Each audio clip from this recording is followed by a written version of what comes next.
সেই famous bakers লেনে। Bakers লেনে গিয়ে ফার্স্ট দেখলাম চিত্তবাবুর দোকান, যেখানে ছিল fish fry, butter fry, diamond fish fry আর ফিশ রোল। আর আমি এই স্যুপটা অনেকবারই ট্রাই করেছিলাম, তাই জন্য এবার আর খেলাম না, কিন্তু ফিশ ফ্রাই টেস্টটা ছিল অ্যাভারেজ, খুব একটা ভালো না।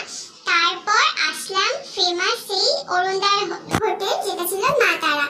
দেখো কি ভিড় ছিল, কি বলবো বন্ধুরা, আমাদের একটু বেলার দিকে হয়ে গেছিল যেতে, আর এত ভিড় ছিল, ঠেলাঠেলি হচ্ছিল এত, সব দেখো প্রায় শেষের দিকে এত মানুষের ভিড় থাকে।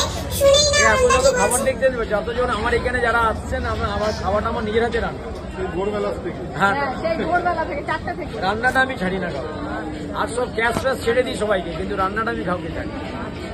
ওটাই তো মেন, রান্নাটা কাউকে ভালো। দেখুন আমি কোমরে বেল পরে আছি, এই বেল পরে সেই সকাল 4টেয় উঠেছি, এখনো কনস্ট্যান্ট দাঁড়িয়ে আছে।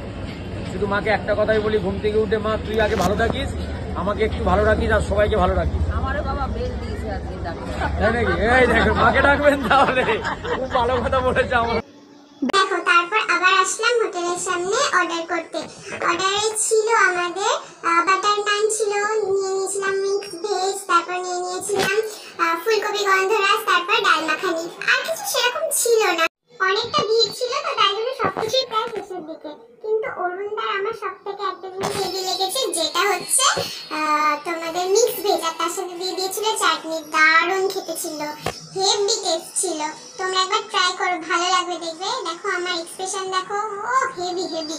তারপর চলে আসলাম অরুণদার সাথে একটা সেলফি নিতে। অরুণদা খুবই ভালো মনের মানুষ, আর দেখো সবার সাথে সেলফি নিয়ে, গ্রুপের সাথে সেলফি নিয়ে চলে এলাম।